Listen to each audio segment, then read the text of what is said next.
Bonjour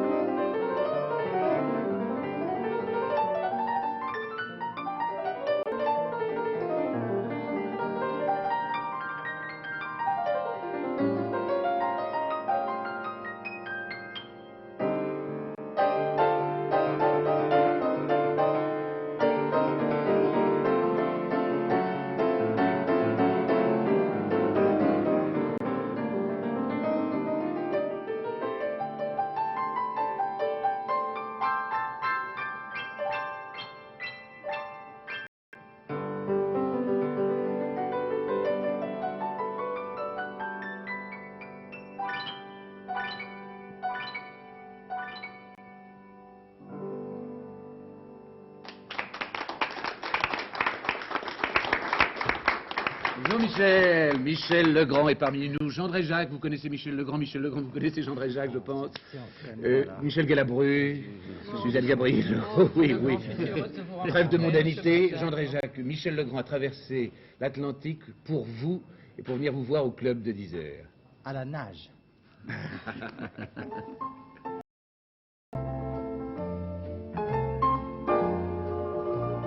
En compagnie de Suzanne Gabriello, Bernard Lavalette, Gilbert Gann, Claude Bénière et Claude Pasteur, vous y rencontrerez ce soir Henri Troyat de l'Académie française, Michel Galabru, Guy Breton, le sénateur Jean Le Garret, Émile Namer, Maurice Orgue, Jacques Baudouin, Gérard Marceau, Jean Dréjac et, de retour d'Hollywood, Michel Legrand. Ce livre que vous publiez aujourd'hui, Henri Troyat, Les Feux du matin, s'achève votre 6e cycle romanesque. Je crois qu'on peut dire qu'il a déjà été accueilli avec la faveur et le succès des précédents, ce qui n'est pas peu dire. Son titre général, c'est Le Moscovite. Cependant, il ne faut pas s'y tromper. Ce héros principal, le Moscovite, n'est pas russe. Non. Le Moscovite est un jeune émigré français qui est arrivé en Russie à un âge très tendre et qui, au moment de l'invasion de la Russie par les troupes de Napoléon, a 21 ans et est déchiré entre sa patrie d'adoption, la Russie, où il a grandi, où il a noué des amitiés, et sa patrie d'origine, la France, qu'il voit arriver tout à coup sous l'uniforme. Alors, donc, il subit l'occupation française, il collabore avec les Français.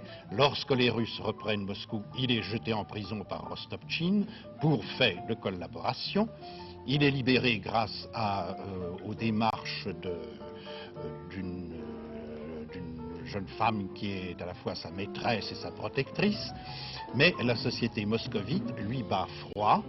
Et la famille Bereznikov qui l'héberge se trouve isolée au centre de l'animosité générale. Du coup, Nathalie Ivanovna Bereznikov décide de prendre des distances et de faire un voyage en France pour échapper justement à cet ostracisme. Et dans Les Feux du matin, nous retrouvons mon héros, Armand de Crouet, à Paris, dans ce Paris qu'il a quitté à l'âge de 3 ans, et où il est impatient de se fondre dans la société française, de s'enraciner enfin. Bien entendu, il n'a pas oublié pour autant ses amours fulgurantes avec une actrice française, les souffrances qu'il a subies pendant la retraite de Russie, mais tout cela est déjà loin. La France a fait peau neuve, Paris, après les désordres de la guerre, commence à respirer, à espérer, Louis XVIII règne, la noblesse a repris le haut du pavé, et donc il semble que tout s'arrange pour Armand. Mais Napoléon revient, et c'est l'époque des retournements de veste, on se réveille bonapartiste, et la France hésite entre la royauté et l'Empire, de même que mon Armand de Crouet hésite entre la France et la Russie. Alors c'est un retournement, alors pour lui... C'est un retournement, et c'est un retournement alors d'autant plus caractéristique qu'après Waterloo, il voit l'occupation russe, autrichienne, prussienne, et ce même garçon qui a souffert profondément, intensément de l'occupation de Moscou par les Français, souffre de la même façon exactement de l'occupation de Paris par les Alliés. Oui, il ne faut pas oublier quand même que c'est un d'amour. Vous avez parlé de cette actrice qu'il avait rencontrée, ça se passait en Russie, puisqu'elle était dans la troupe de la Comédie Française. Mais à Paris, il la retrouve très brièvement. Oui. Cependant, il va être partagé entre sa Voilà. maîtresse. Il est venu à Paris donc avec Nathalie Ivanovna et la fille de celle-ci, Catherine, qui est pour lui une amie d'enfance et presque une sœur. Il est l'amant de Catherine Ivanovna et peu à peu il découvre qu'il est en fait épris De sa fille.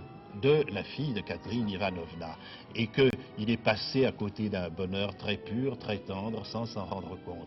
Il est déchiré entre ces deux femmes et il ne sait comment choisir sans blesser l'une ou l'autre. Déchiré entre deux amours et déchiré entre deux pays. Et déchiré entre deux pays. On dirait que vous avez un peu transposé en la retournant votre propre situation, puisque en somme, vous êtes vous aussi un émigré. Oui, bien sûr, c'est un peu ma situation à l'envers. Moi, j'étais un jeune russe arrivé en France à l'âge de 8 ans et qui vivait un roman d'amour avec la France. Eh bien, Armand de Crouet est un jeune émigré français installé en Russie depuis l'âge de 3 ans et qui s'est senti gagné par la Russie. Seulement, on peut dire que vous êtes très bien inséré, n'est-ce pas, là. Moi, je me suis, je crois, très bien inséré en France, tandis qu'Armand continue à avoir la nostalgie du pays qu'il a quitté. Ça finira d'une façon dramatique, on ne dévoilera pas la fin, ce serait dommage. Mais tout de même, ce qui est intéressant aussi, c'est le problème de votre documentation historique. Car ce n'est pas, à proprement parler, un roman historique. Non, je ne veux pas qu'il soit dit que c'est un roman historique. C'est un roman sur fond d'histoire. Où tout est exact. Tout est cependant. exact. Vous savez, pour qu'il s'agisse d'événements importants ou d'un détail vestimentaire, je me suis documenté avec le plus grand soin. Mais c'est là justement qu'il faut faire très attention. Il faut faire attention au piège de l'érudition. Trop souvent, un auteur tout content d'avoir déniché un détail pittoresque dans les mémoires de l'époque essaye de le faire rentrer de force dans son récit et en brise le fil, en change le rythme. Et cela, c'est très dangereux. Je crois qu'il faut que le roman soit imprégné d'une certaine documentation, mais que cette documentation ne saute pas aux yeux. Il y a des détails auxquels il faut savoir renoncer. D'ailleurs, on voit très bien vivre le Paris de la Restauration dans votre livre, mais cependant, on sent bien que ce sont les personnages d'abord qui vous intéressent. Oui, ce qu'il faut, à mon avis, c'est que l'histoire, les événements historiques, soient vécus de l'intérieur par les personnages, qui est bousculé par eux, qui est emporté par eux, et non vu de l'extérieur par un romancier calme et documenté. Eh bien, on peut dire que vous avez très bien réussi votre projet. Je dois dire, pour terminer, que ce livre peut se lire absolument. C'est un roman qui est lui-même un livre unique. Monsieur Baudouin, Oui, monsieur ça Marceau. ne vous inquiète pas, vous? Quoi? Tout ce qu'on nous cache, enfin on nous cache l'essentiel. Ça, écoutez, il faut quand même dire une chose, c'est qu'entre ce qu'on nous cache et ce qu'on ne désire pas savoir, on ne peut pas dire qu'on soit tellement informé. Mais vous pensez à des choses précises? Ah, des centaines. La musique, par exemple. Bon, enfin, on ne peut pas dire à notre époque que la musique soit clandestine. Ah, non, non, mais je parle de la vraie musique. Ah oui. Et bien qu'on ait tout fait pour leur cacher pendant de longues années l'atroce vérité, les Français sont en train de se rendre à une triste évidence, ils ne sont pas musiciens. Oh, vous exagérez un peu. Non, je n'exagère pas du tout. Je vais vous donner un exemple. Prenez par exemple le cas du tournoi de rugby, n'est-ce pas, des 5 nations, au moment, n'est-ce pas, dans les retransmissions en Eurovision, au moment de l'exécution des hymnes nationaux. Oui. Que se passe-t-il? Qu'est-ce qui se passe? Eh bien, je vais vous le dire, les Anglais, eux, effectuent généralement un parcours sans défaut. N'est-ce pas, ils entonnent le God Save the Queen et ils font un parcours sans défaut, la main dans la main, avec la fanfare. Très bien. Oui, c'est vrai. Bon. Et puis, c'est le tour des Français. Alors, que se passe-t-il à ce moment-là? Au début, ça va bien. On a eu même une petite impression d'unisson, c'est pas mal. Et puis, brusquement, le temps se couvre, ça se gâte. Et on s'aperçoit, tout à coup, que dans le virage sud du Parc des Princes, on est en train de faire mugir nos féroces soldats, tandis que, à la tribune présidentielle, on est déjà en train d'égorger nos fils et nos compagnes. C'est ça, oui. C'est là que le navire fait haut de toutes parts, bien entendu. Ah, c'est vrai, ça. Les arrivées au point d'orgue se font dans un ordre imprévisible, comme dans un tiercé. Mais absolument, et la fanfare terminerait bonne dernière si, par bonheur, quelques adeptes des nouvelles cadences giscardiennes n'avaient le bon goût de faire retentir leur dernier son de glotte au milieu de la première mi-temps. Oui, mais enfin, Jacques, je vous trouve quand même un peu partial. Le français, quand même, est musicien. Regardez, Ah oui. le français connaît Mozart. Oui, oui, Mozart, oui, il sait que c'est une avenue, mais enfin, à part ça. Le français connaît Rossini. Oui, il sait que c'est un tourne-dos, mais on n'en sortira pas. Bon, oui, il connaît. Ah oui, mais alors à celui-là, il lui reproche d'avoir quitté Henri Laverne, parce que Bach et Laverne, c'était bien, mais Jean-Sébastien Bach, ça vaut pas un peu de lapin. Non, ce que je vous accorde, c'est que la perplexité des Français devant la grande musique est quelquefois une source d'anecdotes assez piquantes. Enfin, j'en connais une qui m'a été racontée, oui, je vais la dire, qui m'a été contée par un de mes amis qui est violoniste classique et qui, avec joué un quatuor de Schubert. Oui, il vaut mieux, pour faire un quatuor, il vaut mieux être 4. C'est ça, c'est ce qu'il avait pensé. C'est pour ça qu'ils étaient partis tous ensemble et qu'ils sont arrivés chez ce ménage de parvenus. La soirée s'était très bien passée. Et à la fin, évidemment, la maîtresse de maison est venue féliciter les musiciens et en particulier le violoniste. Et alors, il s'est aperçu qu'elle lui glissait dans la main une liasse de billets de banque. Alors, c'est gentil, ça. Il était très étonné. Il a regardé dans les yeux, il s'est aperçu qu'elle désignait du menton le violoncelliste qui rangeait son instrument. Et elle lui a glissé dans l'oreille, tenez mon bon ami, comme ça vous pourrez acheter un grand violon comme votre camarade. Et ben voilà. Très bien. Michel, alors, qu'est-ce que c'est que ce retour aux sources que vous faites en ce moment? Le cinéma, ça marche d'une façon formidable pour vous, M. Galabru. Formidable, n'exagérons pas, formidable, c'est normal. L'Ibis Rouge, ça marche bien, c'est un triomphe personnel. Ouais, Alors, oui, ça va. Pas de modestie inutile. Mais il s'agit d'être lucide, n'est-ce pas? Pas de modestie, de fausse modestie, lucidité, seul compte, tout ça. Ça va, mais enfin. Bon, et alors, en plus, vous avez tourné un autre film. Avec Jean Marbeuf, un nouveau metteur en scène tout jeune, j'ai tourné Monsieur Balbos. Voilà. C'est pas sorti, ça encore? Non, ça va sortir vers l'automne. Vers l'automne, je dis, comme les méridiens de l'automne. L'automne. Oui. Bien, bon, mais c'est pas de ça que je voudrais vous parler, Monsieur Galabru. Je voudrais savoir ce que vous faites en ce moment, tous les soirs dans le quartier de la rue de Seine. Qu'est-ce qui se passe? La Galerie 55, c'est devenu un théâtre. Oui. Alors voilà, je vous écoute. Eh bien, ben oui, vous m'écoutez, c'est plus bon. Eh bien, voilà, la Galerie 55, c'était un cabaret très connu. Oui, je suis de la famille par là. Famille, rue de Seine, 55, voilà. Et brusquement, le directeur, René Légaltel, a voulu faire un petit théâtre. Oui. Alors, il a très gentiment contacté et il m'a dit, veux-tu, car il me tutoie depuis 2 ans, veux-tu t'en occuper? Alors, j'ai pensé qu'il ne fallait pas laisser mourir un théâtre, que chaque fois qu'un théâtre disparaît à Paris, il est bon, si je puis dire, qu'un autre surgisse. Il y a cette espèce de lutte constante qui doit se terminer par la victoire du théâtre. Alors la galerie, c'est devenu un joli petit théâtre. Ah, mais très élégant, charmant. Alors il y avait des petites tables, il y avait des petits tabourets. Maintenant, ce sont des espèces de fauteuils. Ce sont des fauteuils carrément. Très confortables. Et qu'est-ce que vous jouez? Et alors là, on joue une pièce de Georges Feydeau, en Purge bébé. Et puis? Où on est évidemment... Formidable, merveilleux. Assez drôle. Et puis on joue... Facile, c'est facile. Et on joue... bonjour, monsieur. Bonjour, monsieur Courteline. Oui. Qu'est-ce que c'est, bonjour, monsieur Courteline? Alors, bonjour, monsieur Courteline. Qu'est-ce que c'est, bonjour, monsieur Courteline? Bonjour, monsieur Courteline.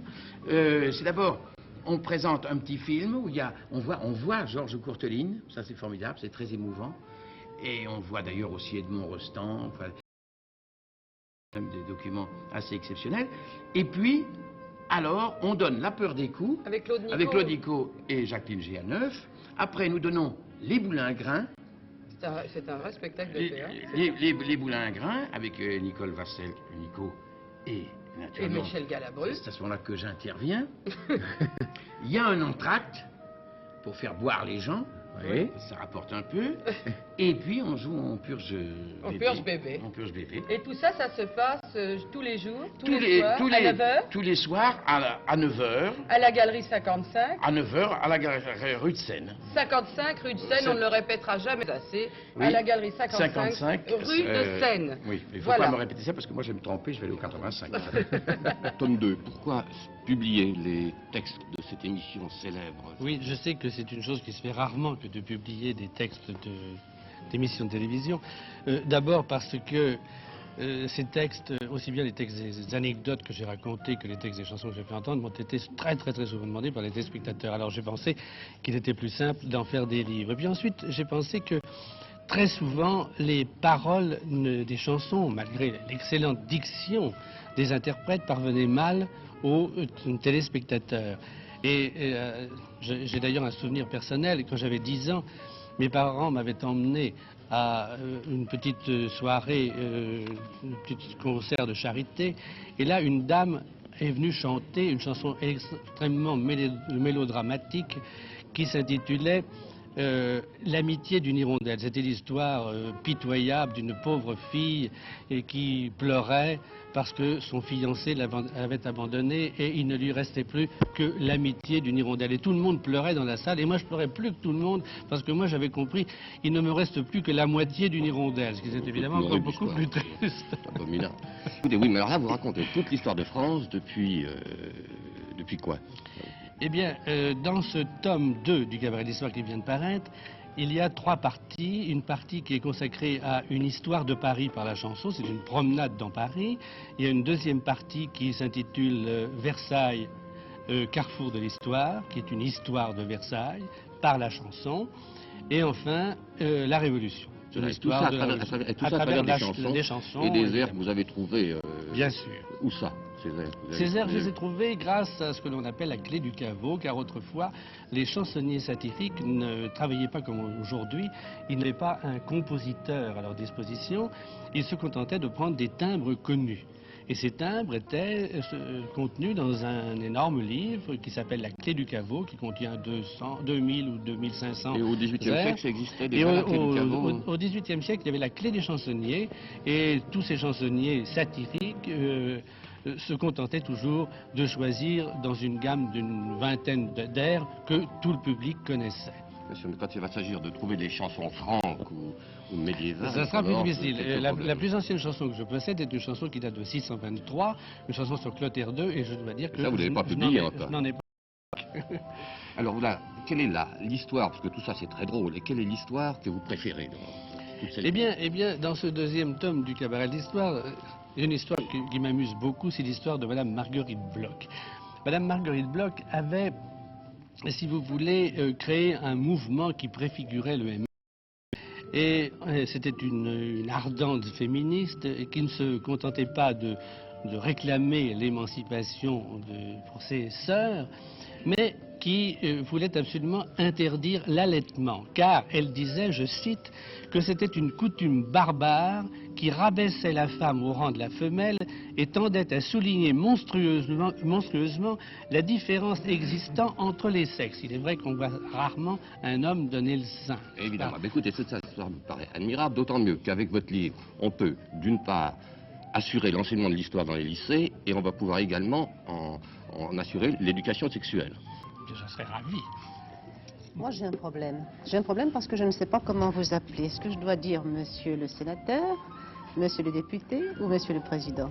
Écoutez, je crois qu'il vaut mieux passer sur ce problème sans le résoudre. Bon, je vais vous appeler monsieur le président. Appelez-moi comme vous voudrez. Parce que d'abord, en tant que président du Conseil de Paris, vous vous occupez des affaires de Paris. C'est joli de s'occuper des affaires de Paris. Des affaires de Paris et des affaires culturelles, ce qui est beaucoup plus intéressant. Voilà. Vous occupez simplement des affaires de Paris. Alors, nous entrons dans le mois de juin. Nous entrons dans la saison des fêtes de Paris. Si vous nous en disiez quelques mots. Vous savez, le mois de juin est évidemment un mois très délicat pour la saison des fêtes de Paris. Parce qu'on est tenté de faire valoir Paris dans tout ce qu'il a d'agréable, de séduisant, à la fois dans ses monuments et dans ses extérieurs. Mais malheureusement, nous avons une malchance à Paris, c'est que le mois de juin n'est jamais très beau. C'est vrai. Il paraît que ça va s'arranger.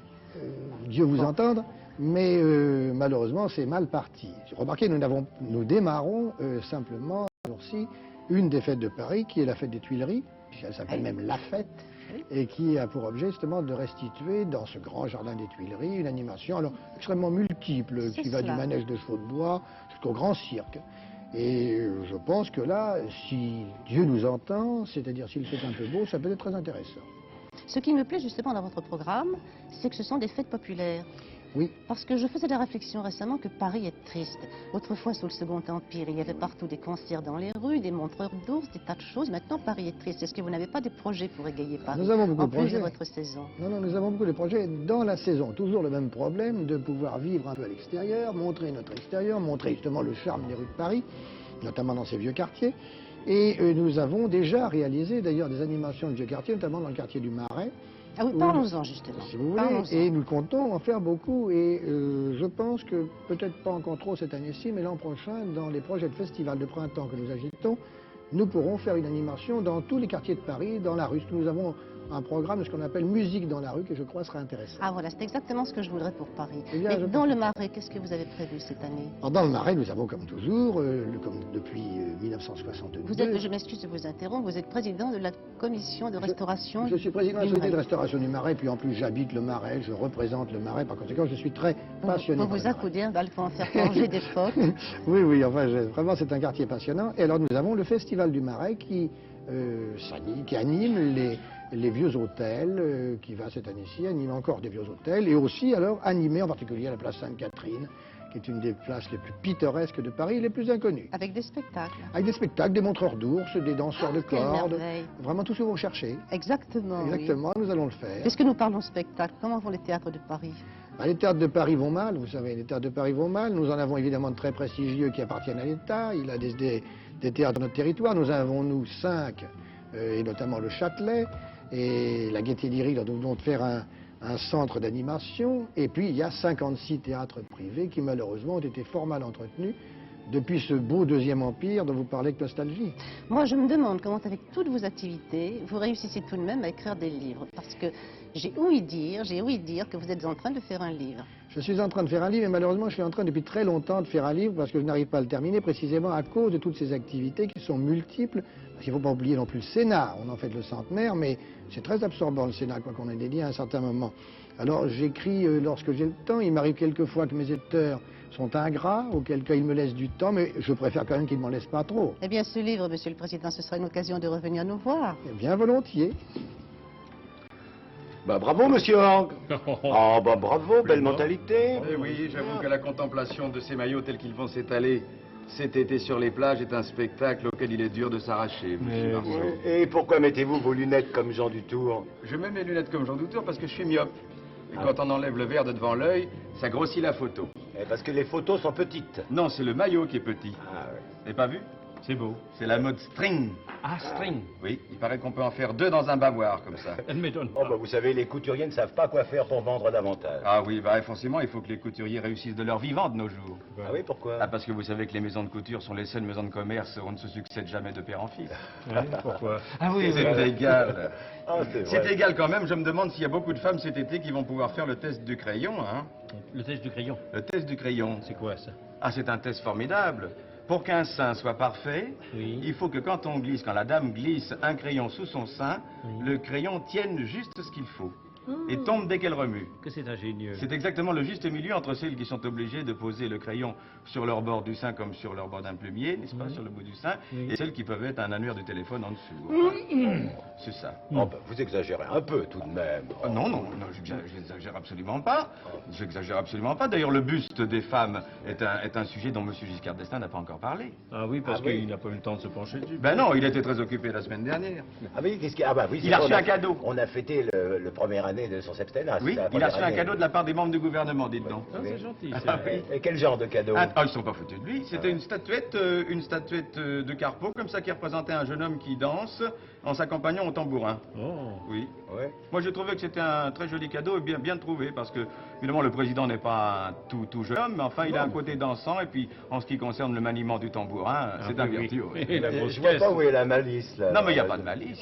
Non, c'est M. Poniatowski qui a choisi le cadeau, alors. Il n'y avait pas de malice. Et ils se sont cotisés? Alors, ils se sont cotisés. M. Rossi a été trouvé chacun des ministres, et chacun a donné sa petite obole.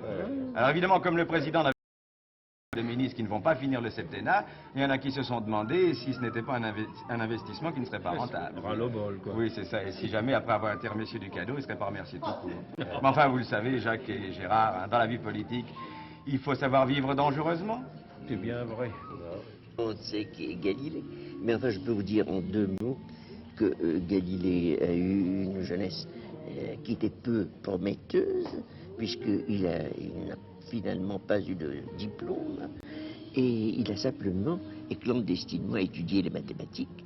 Il a réussi, et les mathématiques n'étaient pas du tout payantes dans les universités, ce qui fait qu'il ne pouvait pas trouver un poste. Il a fallu presque créer un poste. Il y en avait un à Padoue.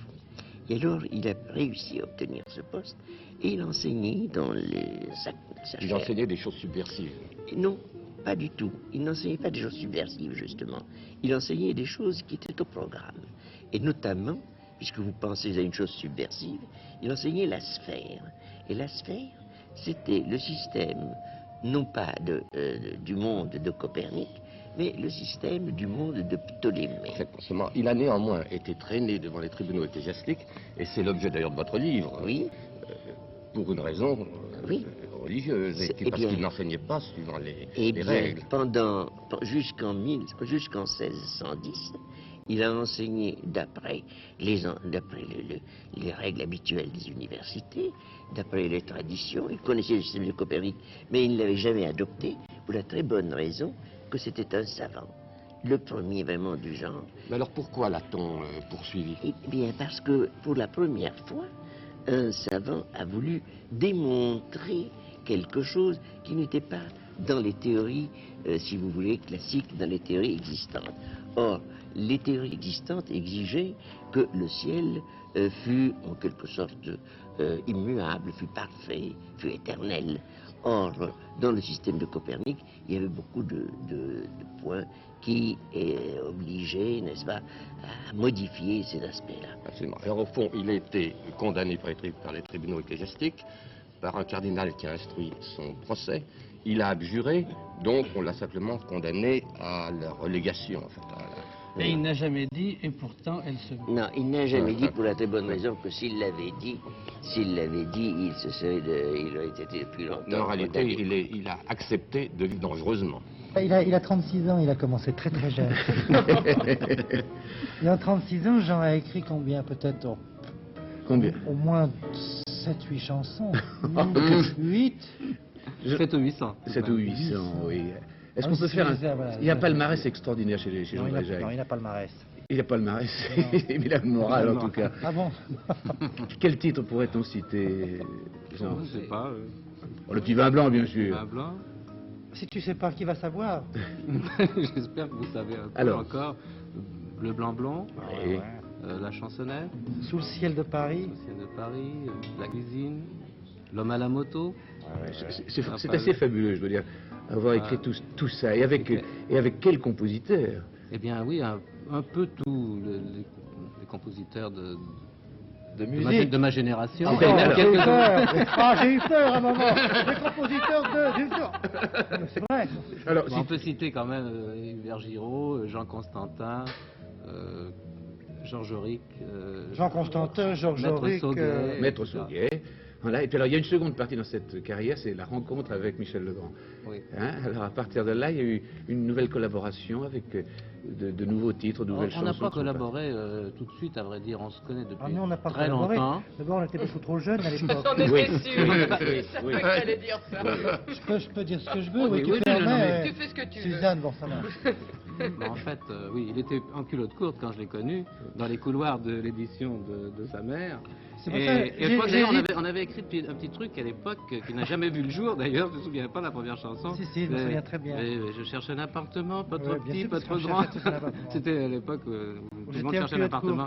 Oui. Je cherchais un appartement culotte courte. Mais déjà le compositeur prodige. Non, il était orchestrateur à l'époque pour son... Compositeur prodige. Pour culotte courte, je suis Michel. C'est pour ça que quand je vois Jean, je suis gêné de mettre des pantalons longs maintenant. Mais tu vois, j'ai un peu des poils au pas de la vue, c'est quand même pas... Voilà. Mais non, ce que je veux dire, c'est qu'on a collaboré avec Jean, on a écrit plein de chansons pour des tas de chanteurs, chanteuses, très bons, certains, et puis après on a commencé... Il y a du fiel dans ce qu'il dit là. Pas du tout, pas du tout, mais complètement. Et puis après, Jean a commencé à écrire des chansons que j'ai essayé de chanter moi-même.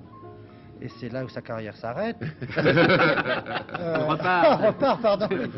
30 ans de chanson, ce n'est que... J'espère qu'il va repartir avec ce nouveau poulin et ces nouvelles chansons. Non,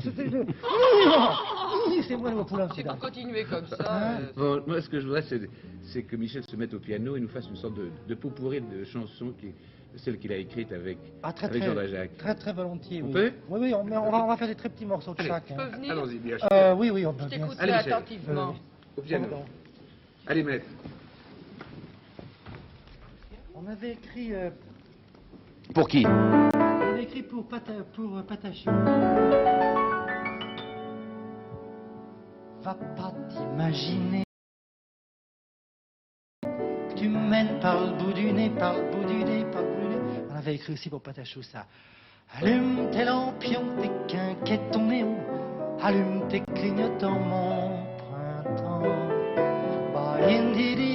Après, on avait écrit pour Zizi Jean-Mer ceci. Tatou, tatou, tatou, tatou, tatou, tatou, tatou. Ça fait partie d'une symphonie qu'on avait commencé ensemble. Ça s'appelait Tatou. C'est ça, voilà. C'était Ça promet un tout. Oui. Tu que t'avais dit de me prévenir,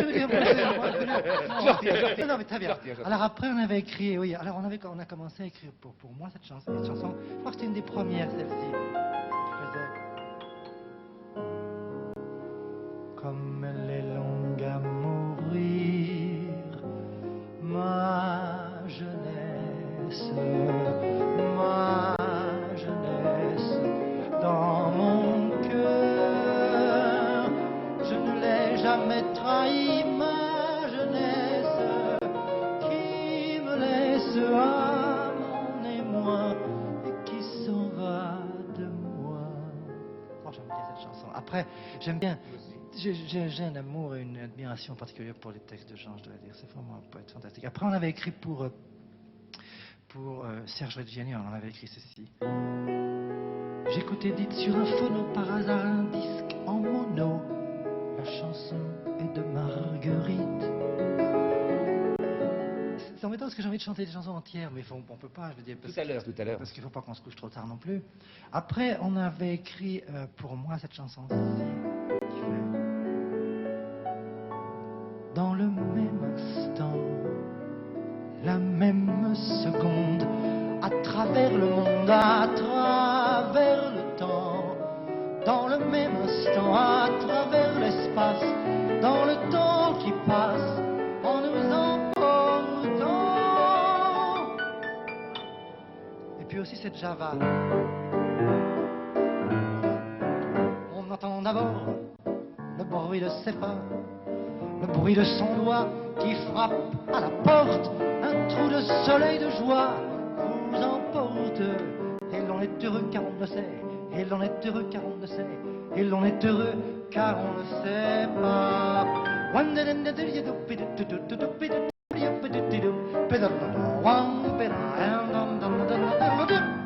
Ça sont des petits bouts de chansons, mais on pourrait avoir une chanson entière. Oui, c'est prévu. C'est prévu. Ah, si c'est prévu alors. Et répété. Alors tant mieux. Et c'est une chanson qu'on a écrite récemment pour Serge Reggiani. J'allais dire cette chanson qu'on a écrite Reggiani pour Serge récemment, mais ça marchait pas bien. Ça fait rien, c'est dans le désordre, mais c'est pas. Ah bon, mais ça passe quand même. Voilà, ça s'appelle Rupture.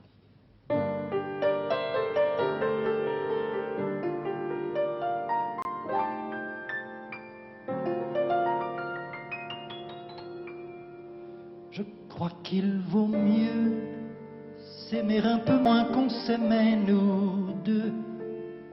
C'était merveilleux ton cœur et le mien, c'était un grand feu, c'était une flamme. Jusqu'au fond de l'âme, jusqu'au fond des cieux, c'était un programme très ambitieux. Aujourd'hui, le drame, pour toi et pour moi, c'est que notre émoi, c'est que ce mélange du diable et de l'ange, de chair et de cœur, de rire, de larmes, c'est que ce bonheur soit monté si haut, on a eu si chaud, là-haut dans l'espace, que le temps qui vient, que le temps qui passe, le tien et le mien ne nous promet plus à sa table ouverte d'autres découvertes. Nous sommes tout nus. On n'est pas déçus, on n'a pas déchu. Nous sommes honnêtes, ni marionnettes, ni comédiens. On sait qu'un mensonge parfois fait du bien, mais celui qui plonge jamais n'en revient. C'est une autre vie, il faut tout revoir. On a été fous, on devient sage, on a pris de l'âge. On s'est beaucoup dit, très peu contredit. Nos rêves plafonnent, le pied au plancher. Ils se téléphonent sans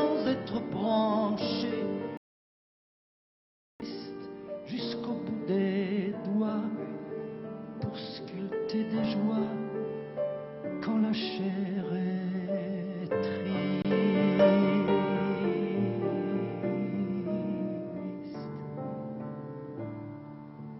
Pourtant, je redoute. Donne-moi la main, l'endroit où la route part en deux chemins que nous allons prendre, et chacun le sien, chacun va reprendre. Cœurs et musiciens, car nos vies s'arrachent, nos corps se défont, nos cœurs se détachent, notre rêve fond. On n'a plus de prise, on ne triche pas sur la neige grise, chacun va à son pas. On va décrocher au gré du caprice d'un trop grand bonheur qui s'est amoché, dont la cicatrice plus tard dans nos cœurs marquera la place, car le souvenir va l'entretenir, aviver sa trace avec en secret l'immense regret que cet